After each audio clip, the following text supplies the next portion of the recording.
Hello, Radio Free Skaro listeners. Stephen here with some archive content in the lead-up to our three-part Miniscope on the works of director Rachel Talalay. Rachel has been a friend to us here at RFS, appearing no fewer than 6 times, and we thought it was worth re-releasing our interviews and commentaries with her over the years as a lead-in to our conversations about her work on Doctor Who. Back in the spring of 2016, Rachel Talalay joined us to participate in director's commentaries for both Heaven Sent and Hellbent on Radio Free Skaro episodes 533 and 534. Here now is the commentary for Hellbent. And we teased it last week to see if Rachel was available to do Hellbent. And lo and behold, she is joining me and Chris here to talk about the finale for Series 9. Hello, Rachel. Hi. Hellbent, interesting. We were talking just before we started recording about how completely different this is to Heaven Sent. That one, Heaven Sent, is sort of like taken a lot of the attention for all of your work during this, and you've seen it a lot of times through the course of editing. I mean, how many times have you seen Hellbent then since it went out? Not as many, although some of my favorite, and Stuart Biddlecombe, the DOP, we both said during Sherlock that some of our favorite scenes are in Hellbent, but Heaven Sent is a whole.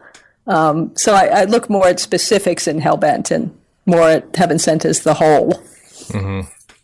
Well, it's a 63-minute episode. So we shall not beat around the bush any longer. Okay, jump in. So I assume everyone out there has your legally purchased DVD, Blu-ray, copies, downloads, whatever version you're choosing to watch. Good. Here we go then. Heaven Sent in 3, 2, 1, play. And it's the previously on, which I assume you didn't have anything to do with the previously on bit. No, I mean, I see it, but you don't get into those arguments. I was instantly told, don't be involved. Let them do it. Let them do that. I was never very good at pricing things. So you didn't get to choose which clips of your episode are actually in here.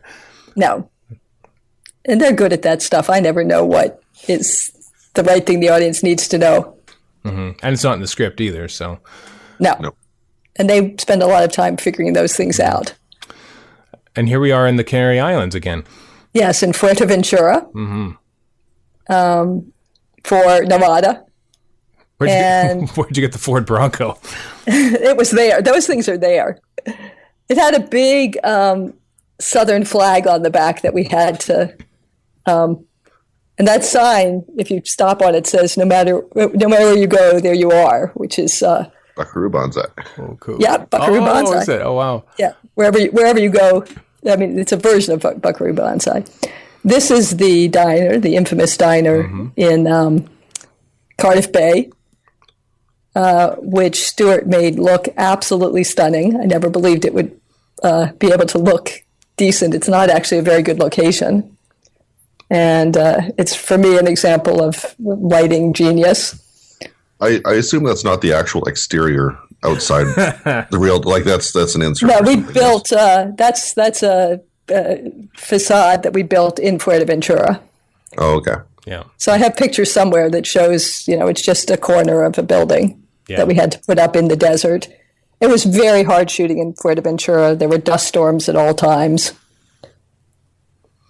Yeah, Warren, myself and my wife Erica from Verity visited the UK in November, and we went to Cardiff on a rainy Wednesday to go to the Doctor Who experience. And then Gary Russell showed us around, and we actually had lunch at this very restaurant.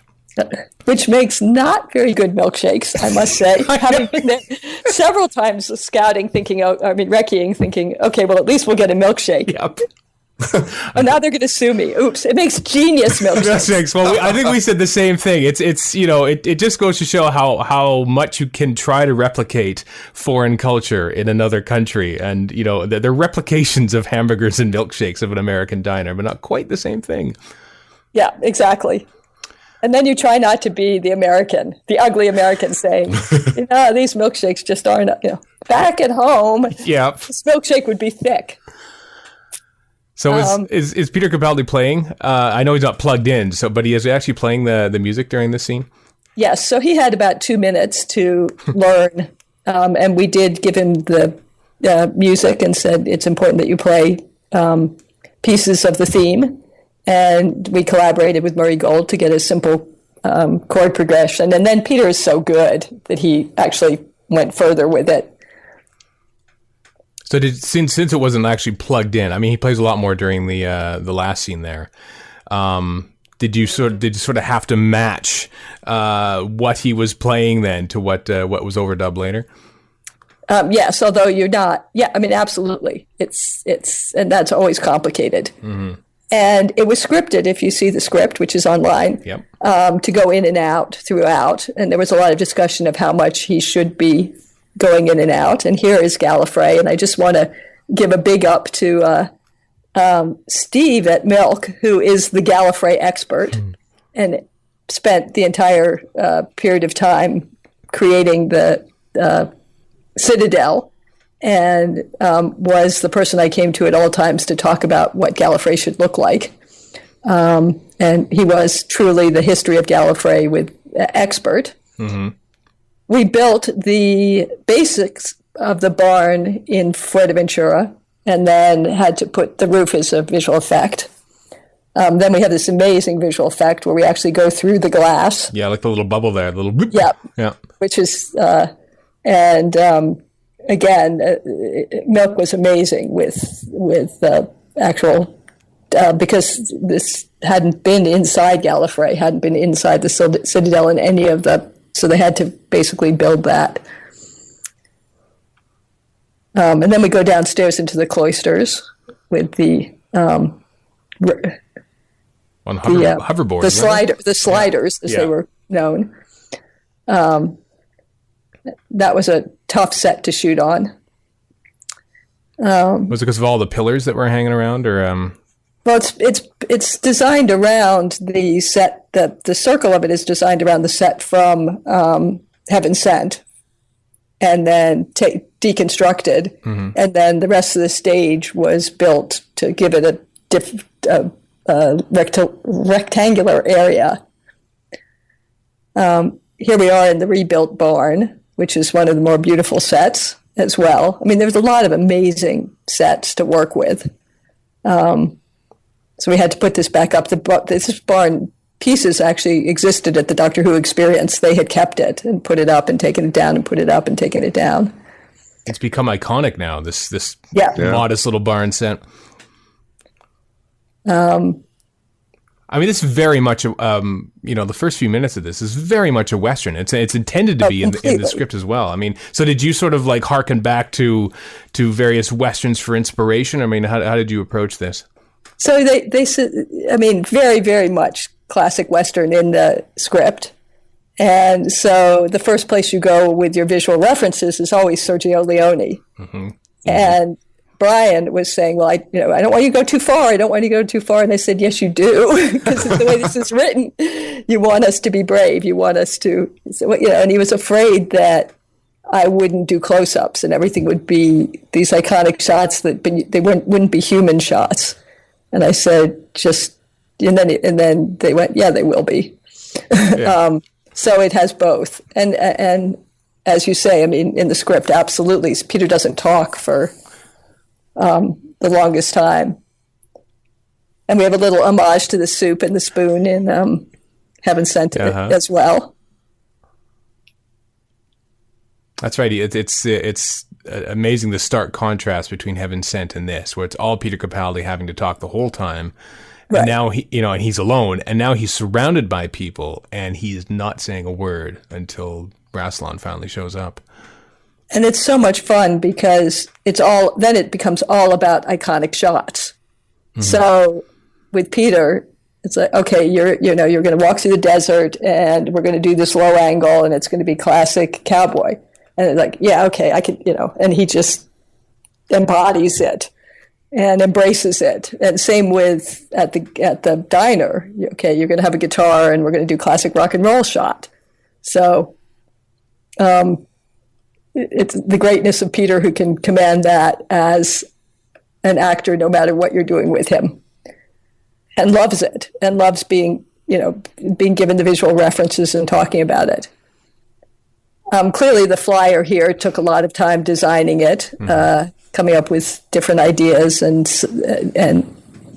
size and scope, and those kind of things take forever. How much are you involved in sort of the creation of like digital stuff like that? Very much involved in the original designs. I went back and forth with Milk with ideas, and then we take them to Stephen and Brian and Peter and Pete Bennett, and then get feedback and back and forth. But definitely involved. And then when we got into the editing room, we made it much bigger, which was Will's idea that we should make it much bigger than the initial concept, and it works. I'm really, really pleased with that change. Mm-hmm. Yeah, in the script, they're no more bigger than like a helicopter or something. Yeah, but here they're huge. Nothing, don't be shy. I was saying earlier that I think Hellbent is a love letter to Doctor Who, and one of the things that you need to know a lot of history of Doctor Who. So just not knowing who the Time Lords are, not knowing what the Barn is. There are so many elements in this script and in the show that mean more if you really have the history of Doctor Who. Mm-hmm. So if you don't know what the Barn... Go ahead. Sorry. I was going to say, even going back to the literally the first season, when in the Sensorites, Susan talks about the orange sky on Gallifrey. Yeah. We played around with that as well. How orange can it be? Everything is discussed in detail. The shot of the cracked mirrors, I'm kind of proud of that because it gave us numerous images and kind of talked about his state of, metaphor of his state of mind. Worked better than I expected, and those things are really finicky to shoot, so you don't see the camera and you see what you're supposed to see. Time Lords, headdresses, costumes, desert. Yeah, like this isn't like a small crew out in the desert for some inserts and stuff. This is like, there's a bunch of people you had to haul over there. Yeah, and you've got to put them in there. You've got to take. It takes weeks to get everything over to Fuerteventura physically, because it's from the UK. So then you've got to say early on, well, all these costumes have to go over, all these headdresses have to go over, and then you don't have them to shoot in. I mean, it's not like there's 100 Time Lord headdresses waiting. So once they've gone to Fuerteventura, you can't shoot them in Cardiff. Mm-hmm. So it's an amazing logistic amount of work to do the things that you don't think about. How did you? There are some lines at the very end of the sequence that are cut out for effect. That's what the president says to the doctor. But how difficult was this whole sequence of basically increasing amounts of authority coming to try and coax the doctor into talking and sort of making that a compelling sequence? Was that a lot of editing involved, or? Stephen was very quickly looked at it and said, "We need less dialogue. It's so powerful." And it's even stronger if they say less. So he took a bunch of lines out so that it took longer. And Donald Sumter is so strong. So really more the debate was not to make him too obviously evil, but to make sure that he had textures. Mm-hmm. Rassilon, not Peter. Yeah. And Donald Sumter wasn't the original intention. You tried to lure Timothy Dalton back at first, didn't you? Yeah, at first we did check to see if Timothy Dalton was available, and he was not. So then a regeneration happened. It's easy casting Time Lords, isn't it? Yes, it really helps, and it was wonderful to work with Donald Sumter. I mean, and just embracing a new version of Rassilon. He has that deep, subtle, terrifying performance going on. And what you can't tell here is that it's a massive sandstorm going on at all times. So if you break it all down carefully, you'll see that they're blinking, they can't look up, they're all the time looking for protection for their eyes because it's so It's so miserable. It was really not a physically pleasant shoot in any way. So are all the clouds, the orange clouds in the sky, are those real, or are those painted on afterwards? Or are they just orangified here? They're just orangified here. Wow. It wasn't sunny the whole time. Especially when we wanted it to be sunny, it wasn't sunny. But you can see it was incredibly windy. Yeah. And it was either very, very hot or it was actually cold. So it's the desert. This is not right. Yeah, there are a couple of very like long shots there of the doctor standing in front of the guards in front of the barn and stuff. Were those hard shots to achieve, having to like sort of take the camera all the way up and take the camera all the way up the hill, yes, and hike up to the up. I spent my whole time thinking there'd be rattlesnakes because having worked in the American West, they're like, Rachel, there are no rattlesnakes in Britain. Okay, good. Yes, it was hard work, but it was. And then we go back to the diner, and what I love about that is by then you're so into the story that you've forgotten that it's actually a story he's telling. Mm-hmm. So when you go back to the diner the first time, you're like, oh, right. I've been so engaged in the story that I forgot that this is actually a wraparound in a way. And the great thing about the diner scenes is that, initially you're not sure if, one of them obviously doesn't remember the other, but you're not sure who has forgotten who. And it could be, knowing the history of the show, it could be any number of these splinters of Clara throughout the universe. So there's all sorts of possibilities. All the time, I think you think. And again, I always harken back to what happened when I first read the script, and it's definitely set up for you to believe that Clara has forgotten the doctor. So I think it's extremely well done in the script to keep that going all the way through.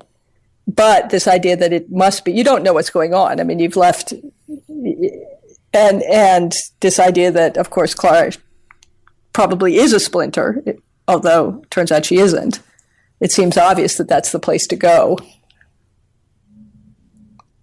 And that is it. Does that change the way you shoot things, or like how you coax performances out of the actors? Like, don't show that you recognize too much, or... Absolutely. I mean, you're reminding each other to keep that innocence there, to keep that. And there were specific lines that we just sat down and talked about. What does that line mean? How much am I supposed to recognize here? Should I telegraph any of this? So, yeah, a lot of attention to those things on that day where we shot all the diner scenes in one day. It was probably during a weekday because we were the only people there when we were at the restaurant. We for about an hour and a half. Yes, it was probably a Monday. Yeah, I don't actually remember. We had a great backdrop there, and it was sunny, so it actually looks. Which we put. It's not a green screen. It's actually a backdrop. It worked really, really well. Stuart and I are very pleased with that because we were very worried that it could have looked awful. And we put the petrol pumps outside as well with some sand to try and get some real look, so you're not looking out on cloudy Cardiff Bay. Right. This moment where they dropped all the guns, it was scripted that there was a huge high shot, and we just that pulls back to see all the guns in the desert, and we just couldn't do it. It was too windy. We had a crane, absolutely couldn't do it. Then up on the tower to show that he sent the Rassilon away. This we shot, and I suggested that we shoot this all as green screen and put this sort of out-of-focus Gallifrey behind it. And everybody looked at me like I was nuts and it was going to cost a fortune. But as you can see, most of the backdrop is what they already had, and we were just able to defocus it enough that it wasn't could have been a massive expense. Mm-hmm. And everything is about how much it's going to cost. Like these shots going down through Gallifrey, they built the whole... all of the Citadel, but every time you do a shot, you have to pay for the specifics of the lighting and the camera move. And so they would show me these amazing, but you'd say, okay, you can only use one one 10 seconds of this. So select, and you'd be like, no, this is, and they'd show off by sending these temps that were absolutely gorgeous, and we'd go, twist all the way around and then say, well, we can only afford this portion of it. And I think the hope is that somebody will say, well, yes, we can afford more, but ultimately there are financial limitations. So you end up making a selection. And in the meantime, it feels like, which of your children do you want to have taken from you? It's not really fair at all to show me what I could have had. Yeah, ignorance is bliss, I'm sure. We found doing that area of the cloisters just as a difficult set. And so I look at it and I still feel like we never got the scope that I had hoped we would get on it. And it's absolutely fine, but we were down there quite a bit, and it was a source of a lot of frustration for me. Mm-hmm. Did you envision such frustrations when you were looking at the original set designs, or was it a surprise when you showed up that day? It was harder to light than we expected. I mean, we started with too small a set. We pulled hard for a bigger set. Then you're limited by what you can afford, because it's written as 10 different areas and they're all totally different. And this is one where the efforts to make them look different and make changes, time consuming, and not enough time to light them differently. Just a difficult set. And just happens sometimes. Mm-hmm. In the conference room here in Rassilon's chamber, the front window is all green screen, and they sort of budgeted that big round window.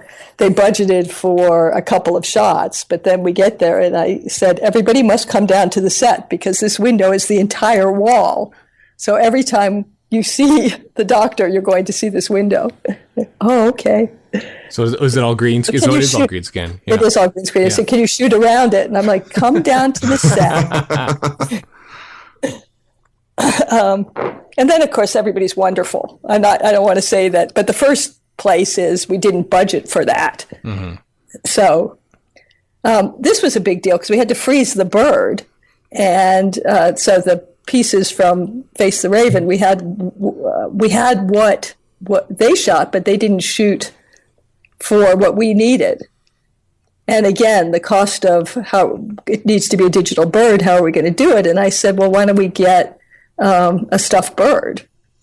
And ultimately, Scott Bates, the AD, said, look, here's one online for 15 pounds.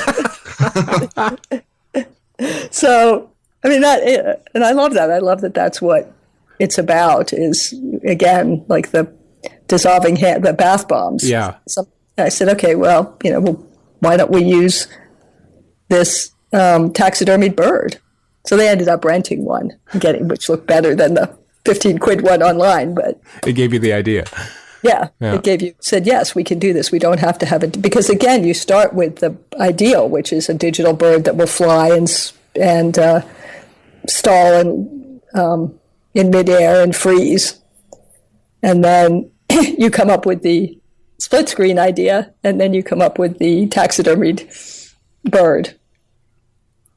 This is a stark white set. How are there challenges in shooting on such a bright set like this? Or oh yeah, I mean, we embraced THX 1138, but you have to have textures, and you'll see all the time. And here Michael really excelled because he understood that you couldn't have a stark white set. That a stark white set is just a white set. Mm-hmm. So you can see that there's different layers of white. And it makes a big difference because you're looking all the time for something that gives you more than just white. And even though you think it doesn't matter because the actors are so wonderful, I'm not looking at the background. I'm looking at the background. Yeah. This parts of the scene in the script are written a little more tenderly. When the doctor sort of explains this to Clary, like he puts his hand on her shoulders and gives her a hug and stuff. But they play it in the actual scene a little more colder than that. Was that a choice on the day of shooting or rehearsal? We did it a variety of ways. As I often say, Peter is very willing to do a variety of things. And we did it a variety of ways. And for me, this scene was all about Clara. I wanted it really to feel like what you're paying attention to is what Clara is going through. And everything else is it's massively important, but she's the absolute center point of the scene. So I shot it starting with that in mind, and where she was emotionally and what she wanted to do, everybody else played off of, because it's all about, oh my God, I was dead and now I'm not. And this, so that's, I think, where it ended up. We ended up making those decisions. Mm-hmm. As we get close to dispensing with yet another male cast member. Yes. we dispense with Donald Sumter about 14 minutes in, and now Ken Bones, the excellent Ken Bones, is about to regenerate. Yep. And was always a concern that, is it too much that the Doctor uses the gun at this point? Is his regeneration, is it going to feel like it was just done to have that, to have a woman general? I worried about all those things, but then once we got in there, I was like, no, this is just a great, Stephen's right, this is just a great part of the story, and this is what it's about. And these aren't issues at all. And again, it's all about Clara. The focus here is all about Clara. And what happens when you were a heartbeat from dying, and then suddenly you come back, but you're not really there. I love the look from Ken Bones there, just the resignation that he's about to get shot. Yes. And it's a shocking moment. You do not see the Doctor do this, No, it's very not. And I mean, of course, there's a huge amount of dialogue about you have to take the Doctor to this irrational place for any of the ending to work. So that needs to be reminded at all times, that he has to go over the top. And you have to be able to say, why did you do this? Now, we have this shot coming down the hallway of Gallifrey, mm-hmm. which I fought really hard for. Again, because what we had practically was a hallway from one of the previous episodes. And I said, we have to see the inside of Gallifrey at least once. Right. And again, so I kind of snuck that one in there, that extra visual effects shot. And then once it's in there, Milk is just fabulous. Once they know they're getting a specialty shot, then it's just fabulous. Now, in the script, it's mentioned that it's a female general now, but it's not mentioned that she's black. Was that a decision during the production to cast a black actress? Did I know it? Purely casting. Mm-hmm. I mean, she was by far the best audition. And I hadn't really thought about the fact that it helped that she was bald-headed. I didn't think about that until we started shooting it. What a difference that made. But no, she was by far she was the strongest audition. Mm-hmm. The fun part about this section, although it's long and complicated, was that Stephen put a variety of monsters trapped into the cloisters. And so I got to go to the Doctor Who experience and look at all the monsters and say, and there's a storage locker at the stages as well of old monsters. So the best days were when we had to just research old monsters and say, oh, can I have that Cyberman head? And a lot of it, the things that are there we didn't use. Mm-hmm. But I did is this really my beautiful life that I get to go into all the stories? Yeah, I'll have one of those. Mm-hmm. And then we have to go look at all the Daleks to choose the Dalek we want. I mean, and the Cybermen we wanted, it was brilliant. This, the early parts and other parts of this scene, are like there's some dialogue. That's me screaming. Is that you? Really? That's your Hitchcockian cameo. Yes, there's my cameo. Yeah. Oh, excellent. I've admitted it here. I know there was a lot of it because it ended up in the trailer to my embarrassment. And literally, I didn't choose to do a cameo. They were trying to get some screaming heads, and nobody was available. And I said, and the first person who they put up was like not very dramatic. So I said, let me show you how it's done. Of course, they film that and they use it. So it wasn't me. It wasn't my vanity. I said, okay, well, you better mess it up a lot because I don't want to see my face. There's no Hitchcock in me. Yeah. Parts of the scene earlier on there was the dialogue, I think, was taken from a scene that was, some lines were taken from that was later cut, but the Doctor and Clara are walking in behind corridors and you can't actually see their faces. Was that a decision then in editing to sort of combine the dialogue of one scene with the visuals of another? Yes. I mean, it became apparent that we needed to address some of the early issues, that we needed to talk about what had happened early on. And we had this beautiful wide shot that we wanted to use anyway, so we just moved the lines so that they were addressing the topics earlier. Mm-hmm. It's handy that we're walking behind pillars then. I mean, did you actually plan to sort of have them walk behind that you couldn't see their mouths? No. You just do these beautiful artsy shots in this, I love wide shots. And it just happened that. And then we get into the Daleks, and I got to play with Daleks, and I always thought that Exterminate Me might be Exterminate Me, as in... a shielder. Yeah. Yeah. I thought that was a possibility. And then I got to play with Weeping Angels, and that's an interesting challenge to figure out how to do that. And then my favorite, Cybermen. That was just... And my only concern was that there were 3 horror beats in a row rather than them escalating throughout. And I would have liked to have laid them throughout more, and we looked at that, but it didn't make sense. So they kind of walk through the Hall of Horrors, and then they find the Matrix. Mm-hmm. And then, because what you're going to say is some of this dialogue changed as well. It did a little bit, yep. And that's because it wasn't. In this case, we just had to clarify what the Matrix was.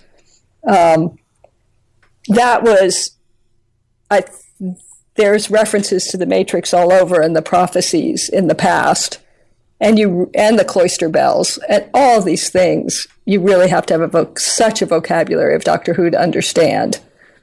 So I pushed to make this clearer, and it became much stronger and of course, Stephen made it much, much stronger. Mm-hmm. How did you wrap your head around the whole Gallifreyan history, the info dump that takes place throughout this episode? Well, I do a lot of homework. I mean, because as you know, I'm not fluent. I have not watched every single episode, and I'm not fluent in every piece of history. So there's always a lot of homework involved, and I love that. I mean, what better homework than getting to watch Doctor Who episodes? Oh, look, they're paying me to watch Doctor Who episodes. Is this really happening? But I asked a lot, I did ask a lot of questions. I also asked both Peter and Stephen what they remembered, what felt important to them, so that some of what was it like when you were a kid? Stephen, when we were talking about the headdresses, Stephen said we shouldn't do any redesigns. What's great about the headdresses is they're great for kids to draw. And I thought, wow, in a million years, I would never have thought of it that way. But, and then recently I worked with a big producer in LA who's a huge Doctor Who fan, and I won't name his name because I might not have permission, but he sent me some pictures he'd drawn, some cartoons he'd drawn when he was a kid of Doctor Who, and they were included Time Lords with the headdresses. And I said, okay, this is exactly what this is about. And so naturally you had to try one on at some point. There's a picture yes, of you. naturally we went to, and they're great because they make you feel very tall and strong, and they make your shoulders feel broad. They're really, really great, except when you try and go through the doorway and smack your head. But they really are a very nice thing to wear. The Matrix and lighting and trying to tell the story of this puzzle box and what the Doctor's doing here to open the trap door, really complicated, without having, a big visual effect. And it being on the ground, so you're fighting the fact that they're looking down all the time, and he needs to have something to do, but he doesn't have very much to do. Really a challenge. And it had to be hidden, but then we had to find it. just a series of things in this long section in the middle that was really a worry. And by the end, you're like, okay, this is working. Do you worry then when you're shooting like long passages of dialogue just between two people like that, like how to make it visually interesting, or do you just trust the actors to sort of, for them to sort of bring it to life? Always. I know that the actors are going to bring it, especially when you have the Doctor and Clara. I'm always looking for how to enhance it. What else can we do? What are the other options? How do we make this visually interesting as well? Because you don't just want a bunch of close-ups, even though they'll give you everything you possibly want, if that's what you end up only with time to do. How many different takes and approaches did you use for this scene then? Especially with Clara's reaction to once she finds out how long the Doctor was in the confession dial for. There are moments when Jenna is so on it, there's nothing to worry. I mean, you can't miss. And so, and there are beats like that. It reminds me of the volcano sequence. They're just beats where, she just opens those eyes and the tear ducts are right there, and it's so powerful. And you don't have to do it a lot because it's just right there. You don't need to, she's there for that. And it's just a question of, should I step forward? And we'll look at it. And how does it feel? And it's usually a group, a decision with you and the actor. Do I need to step forward? Would it be more powerful if I do this? And then the actor finds the thing, the moment that makes them the most comfortable. Because there has to be a worry of sort of like disrupting the actor in their moment as well, I suppose. Disrupting their rhythm to point out something. You sort of have to let them finish that one approach before sort of going up to them. Okay, that was good. Let's do another take in a different way. Hang on one second. Being interrupted by another Skype. Okay, I'm good. Apologies. No problem. So my approach to actors is that you try and give them as big a safe space as you can possibly give them, and then you give them guidance, but you don't. I don't believe direction is telling them what to do. I believe that direction is a process of questioning and guidance, and then letting them do the best work they can, giving them the space to do the best work that they can do, and making them feel, and hoping that you can make them feel safe to do that. So that's my soft-handed approach to directing. Mm-hmm. Now this pullback, I'm on the pullback through out of the cloisters and through Gallifrey, and I mean, I absolutely love this shot. And I remember Stephen saying, "I'll just watch it on a loop for about half an hour now." And nothing is said to. There's nothing in the script about their conversation that we miss. But did the actors improvise anything on set, or did they just stop the scene dead as it was scripted?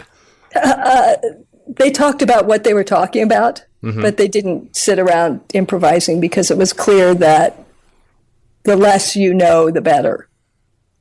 So they didn't suddenly create a whole new. I mean, we talked about what was said. And what the point of it was, and who told what whom. Because there's questions of when did the Doctor tell Clara all the other things between leaving the extraction chamber and being in this scene. And really, they're telling each other the history and what they care about. Mm-hmm. I mean, that they're caring for each other. I like that you could see a slider just in the background there, just in behind Clara there, out of focus, just to remind you that they're still there. And that was a deal to try and make all that work. Mm-hmm. And then here we are in the classic TARDIS. And the exterior of the classic TARDIS, which just looks like, they say it looks like an old men's loo in England, and a toilet in. An outside toilet in the 40s and 50s. And then getting to rebuild the interior classic TARDIS a la William Hartnell, which was amazing. And we did, there was a lot of discussion because it was green but it was green, as you see it in the Doctor Who experience, it was green because that gave you textures of gray when it was black and white. So what did we want it to look like? We wanted it to look like the way you remember it in black and white. Except in color. So so this console is the one from... it is actually the one. Yeah. It's a rebuilt version of the one in the experience. The one that they used for... Adventure in Space and Time. One of my favorite shows ever. Yeah. You should all see it if you haven't seen it. It's brilliant. I give it as a gift all the time. I single-handedly am their prophet. You should. It's single-handedly changed how I approach the 50th anniversary. I looked at it as a big giant celebration, and it broke me. The final scenes of that just wrecked me. Yeah.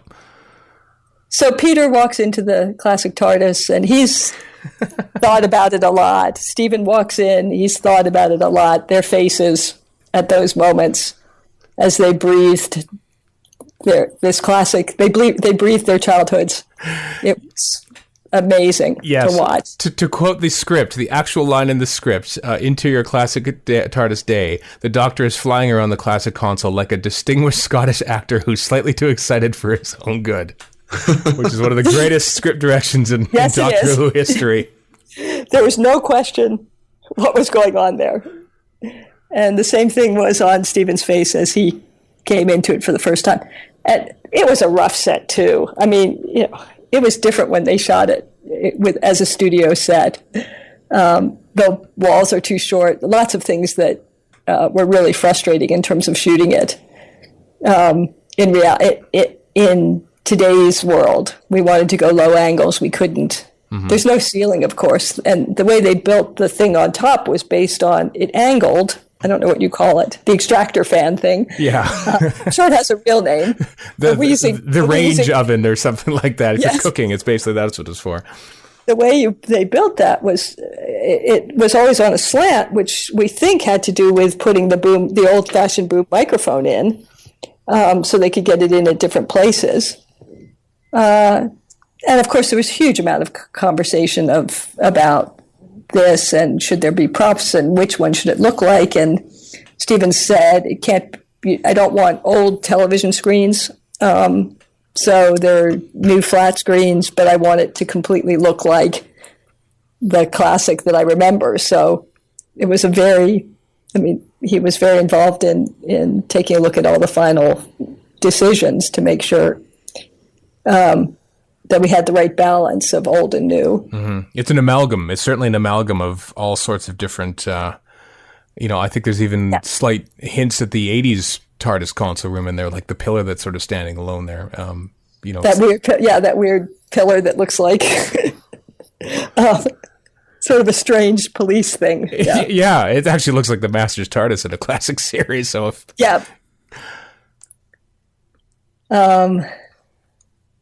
and then this scene, which was a huge scene, again, very, very long scene, many, many emotions, many changes of tone, and just giving the actors enough time to work out each of the beats, strengthen each of the beats.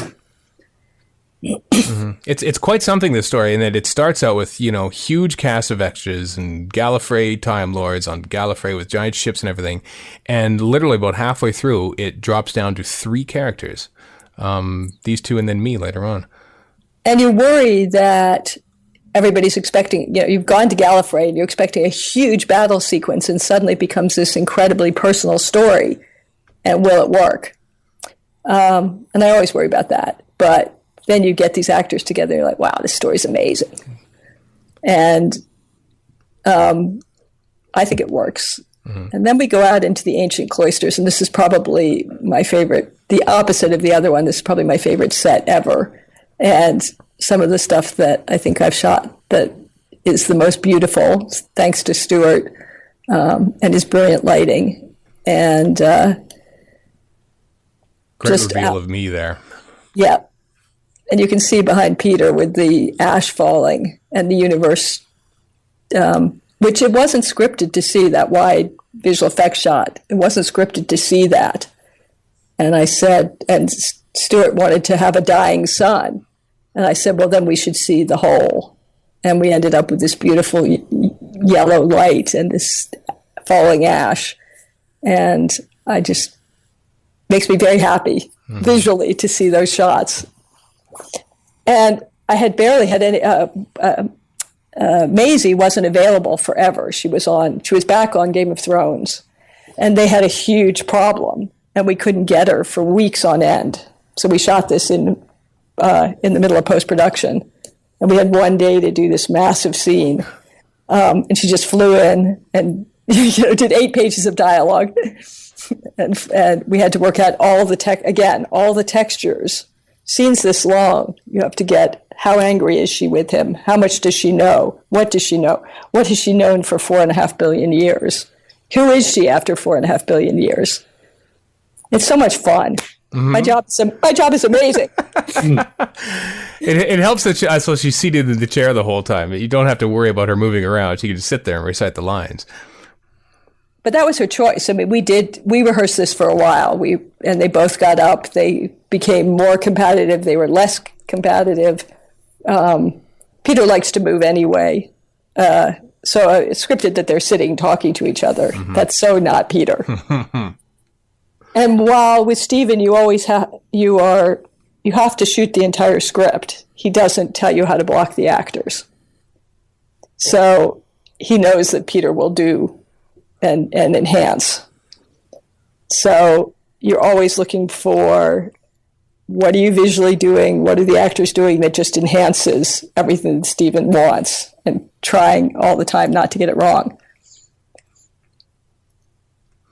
This is, of course, Jenna Coleman's last step. This is the last one that was shot, right? Like, she didn't shoot any more after this? Correct. And this was the final scene. She asked if they could shoot this as the last thing that she shot. So it was very emotional that day to shoot this scene and know that it was her last day as well. And her parents were there. It was a big deal. It was quite an honor to be directing it. It was also quite stressful. Mm-hmm. Because how many takes do you do to, because she wants to go out on a big moment. So it's like, how does that factor into how do you shoot it and how many takes you do and how you approach how she does the part? And no, you just, you have a certain amount of time and you're looking for the right textures and the right amount of time, and that's it. You're not really thinking about that. But there were moments where you could just feel the emotion of the day taking over, both with Peter and with her. I mean, they're so close. So there were different moments where you could feel like you just had to leave them space to breathe and have their moments. How was Peter during all that? I mean, was Jenna very emotional, but how did Peter sort of react to this? In the same way. I mean, he's a very supportive actor. They are very close, and he's just there for her all the time during this. And it's an interesting scene because, of course, the actual end of it is not her death. It's his disappearance. Mm-hmm. So you're balancing because there's a lot of attention that needs to go to how is he going to play this last moment as well. So did the ending then for this whole story, did it change a lot, or did it sort of like, was it the same from script all the way up until the time you shot it? Well, Stephen always had in mind, and I think possibly he had this in mind for a year, that this ending that Clara would end up dead and not dead at the same time, a heartbeat away from death, and that she would end up flying into the sunset with me. So that part of it was completely there in his head from the beginning, and I believe that the episode was written toward that. I'm not in Stephen's head. I can only tell you what I theorize. Mm-hmm. But at that point, there were then discussions about the details of how to get there. And most of the discussions between me and Peter and Jenna were to do with the details of the neural block, what was happening when she was sonicking it, what does it actually do? Did it have any effect when she sonicked it? What kind of effect would it have on the doctor? Would it even have an effect on the doctor? And the line, tomorrow is promised to no one, but my past is mine. That question of how does that actually affect a Time Lord? All those discussions were had in great detail. And it was really important to us, and with the discussion with Stephen, to make sure that neither Clara nor the Doctor can seem weak, neither can seem mean to each other, and making sure that the end would be the most effective by being the most random. And then at that point, that would have the maximum effect, the randomness. And then at that point, having settled on looking for that balance, I let the actors do their thing, and the amazing emotionality of what happens when they're actually doing it, and Peter's losing his memory, and all those things come out of these incredible actors who understand the balance that they're trying to find. Are there a lot of times in TV, I guess, that scenes, not necessarily endings of scenes or series or anything like that, does that happen a lot, where there's a lot of sort of debate and to and froing, even during the recording, when to try and sort something out? I think often in American television, it's you don't have enough time. I think in the case of one thing I love about working on Doctor Who is that there's so much attention to details. So good enough is never good enough. It's never, you want to have the opportunities to try different textures, and you have these phenomenal actors who are able to give them to you. Whereas I think a lot in American network television, you're so rushed that getting a decent performance, and there you are, off you go. Plus, you don't ever have time for rehearsals, whereas when we're blocking these things, and this was such an important scene that we had discussions beforehand. And as I said, we shot this on Jenna's last day as well, so the importance of it was not lost on anyone. So all those textures. And then, as I've said many times before, Peter loves to play with different ways to do things. And then you're in editing, and you've got many, many options in terms of how hard is he on her at different times. When is he angry with her for how angry is he when she sonicked it? What, and who lied to whom at what point? And then it doesn't matter, because emotionally you're completely compelled by the scene. So I'm assuming then that that brief little insert of Maisie Williams entering the TARDIS, and I suppose the very last scenes of the episode where she converses with Clara, were those shot in the same one day that she shot all those scenes with Capaldi in the cloisters? I think we had her a day and a half. I think she was able to come in early on we had her for a quarter of a, where she flew in and out for those scenes as I remember, and then the cloister scenes was one day. Mm-hmm. And she's obviously not here. Her character is standing off camera this whole time. Oh, she was during this. Oh, was she? Yeah, she was actually. But we chose not to show her because the scene is so intensively about them. It just interrupted. It asked a different set of questions. So that's an editorial choice. It's not lack of footage. Mm. And we definitely played with it.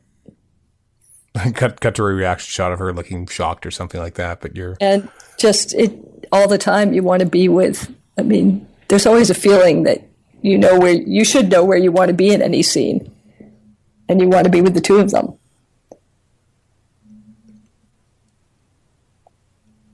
There was a real beauty in this scene, and then Peter's just brilliant playing all the changes here. Mm-hmm. As you don't quite know what's going to happen. I like this little bit of awkwardness, So what happens now? Yeah. Who knows? Yeah. And allowing that moment to play and let it have its moment and its awkwardness. That's why I like that we're not restricted in the BBC is flexible about the timing, because having to cut this down to 15 minutes of this out would have been crazy. Was there ever an edit where you were looking at it going, "Ooh, we have to cut this to 45," or did you realize pretty early on that you knew that this was going to be a bumper length one? I was more worried about Heaven Sent, actually, because I had already been. I mean, last year I'd already had the overrun on Death in Heaven, so I knew that Stephen would probably ask for it. But Heaven Sent, I was more worried, how are we going to get that down? And it was pretty clear that the script was longer than the 45 minutes. The problem for me is that you don't really get any extra time to shoot. So you do a 60-minute episode in the same schedule as a 45-minute one. Yeah, so, how do you plan that out? Yeah. Yes, everybody should appreciate that I shot 3 or 4 extra days worth of scenes. That is quite something, actually. I never thought about that. For some reason, I would just assume that it would be, okay, this is going to be a 60-minute one. You get an extra day shooting, but that isn't the case at all.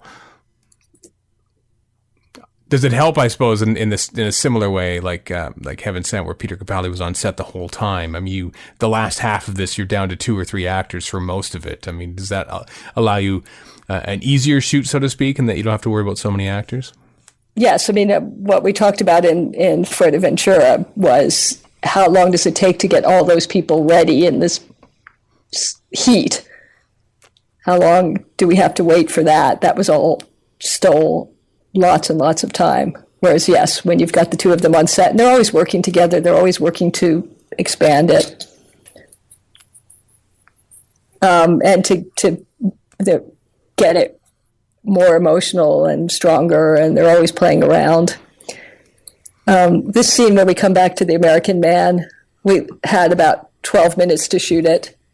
And we were completely rushed by planes and time and everything else, and it turned out really well.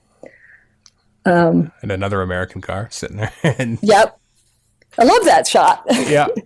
Silly things that I love, just that wide shot that says, okay, we're in a different place. Actually, like, just judging by when this was shot, I think, because she came and did a couple of conventions in North America a week, maybe not even a week after she finished. She did one in Salt Lake City on a Saturday, and then I was lucky enough to interview her on stage in Edmonton here on the Sunday. And it was literally just announced, I think, the week before that she was leaving Doctor Who, oddly enough, when she had just shot it. And you could tell that she was just a little bit raw from it when I was talking to her about leaving the show. I mean, I think it's a show that you love, and her commitment is phenomenal. And so I think leaving was a big deal. It's a big deal to make that choice.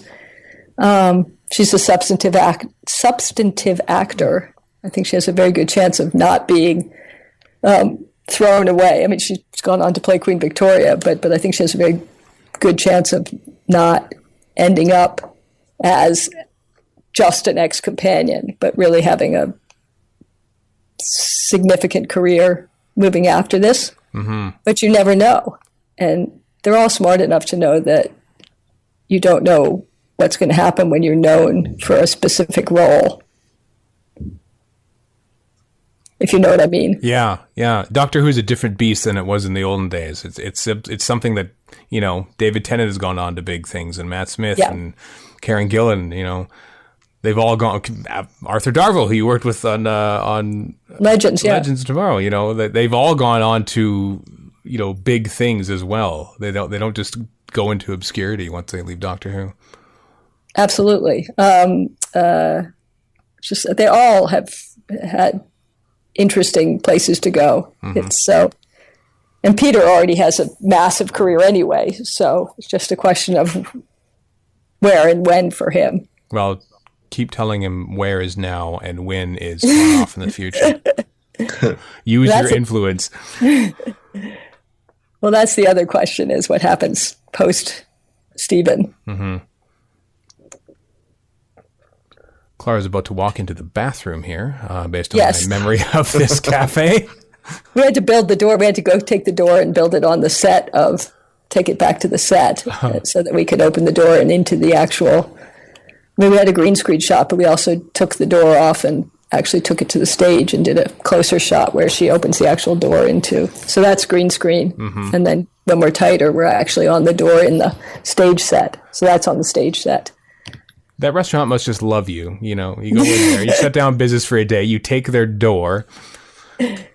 But, you know, you open the door, and the door to the toilets is a TARDIS anyway. Yeah, it's true. It's right there. It's a TARDIS. This was a tough shot to do. It's not easy. It's not actually easy to do that transition out of one location completely into another. That looks fake. It's such a beautiful landscape and a beautiful sky, but that was real. We had to bring the painted TARDIS to Fuerteventura. This is quite a location shoot. Now that when you think about all the logistical stuff they had to bring along. Yeah. I mean, credit to Michael and his Pickwood and his people and production for managing all of it. I just have to go there and say, where is the blah blah? Then they bring it to you. So with the last bits of Heaven Sent, was that shot at the same time as all these scenes? Yeah. Yep. And then we're back in this. This is the first thing we shot with Maisie. So we did have half a day with her to do the scenes on the classic TARDIS before and then much later we did the ancient cloisters. Mm-hmm. At some point, Doctor Who magazine came by, and I think they used some pictures from the photo shoot with Clara in the waitress outfit for the cover of their magazine, which only went out just as Sleep No More was going out. So, did you know about that, and did you find that sort of muted the impact of her being the waitress early on in this episode? There was a lot of discussion about it. I mean, the fandom, you just tease the fandom. I mean, the fandom thought that she was what do we call it? Echo of herself. Splinter. Splinter. Thank you. Sorry. And so that you just let the fandom think about what they want to think. I mean, there's every reason to believe that she's a Splinter, and you let it be.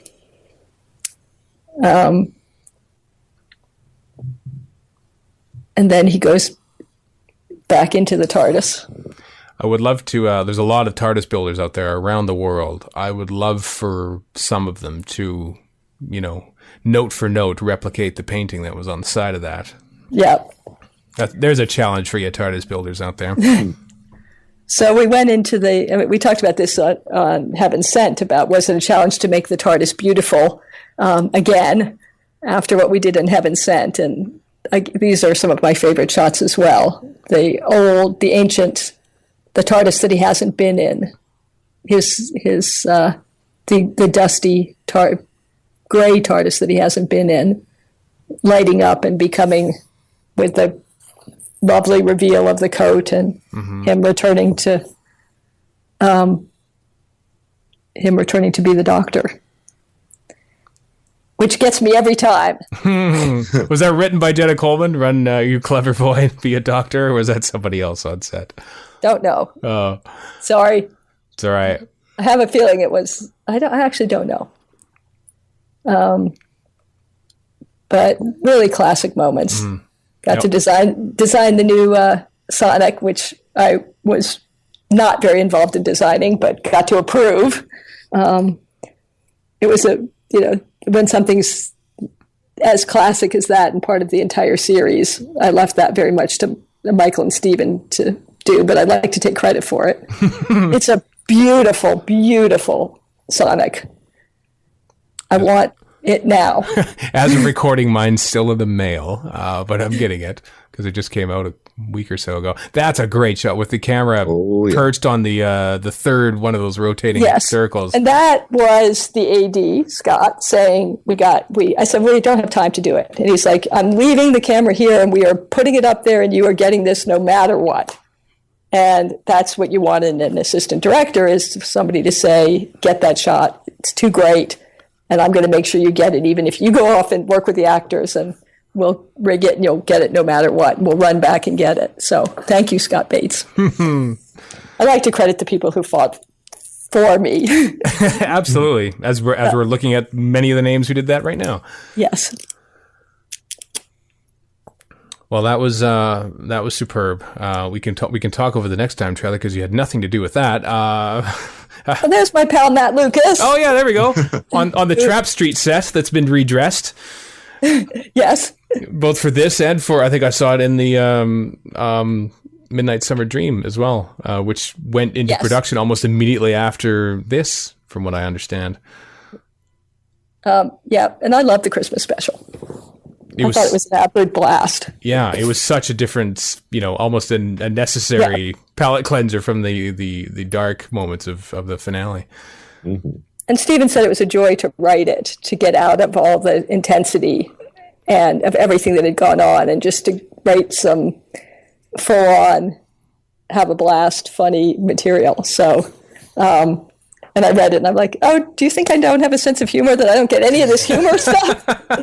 You have these moments of episode envy. Although I don't really, but I did think, well, I could, look at all these great comedic actors I want to work with. Well, as you said, though, you are spoiled. You have you've had some chances to work on some pretty great episodes, and you've made them great. And you've been great for coming on here and talking about them with us for the past couple of weeks. We're a big fan of your work, as I think you've probably figured out over the past couple of years. Well, thank you. It's a lot easier to do it when I don't feel set up, right, and attacked. No, it's a pleasure. It's really nice your enthusiasm has been for it has really made me feel great. Thanks for listening to the commentary for Hellbent, part 2 of our Miniscope on Rachel Talalay covering Heaven Sent, and Hellbent will be on the next regular episode of Radio Free Skaro. Talk to you then.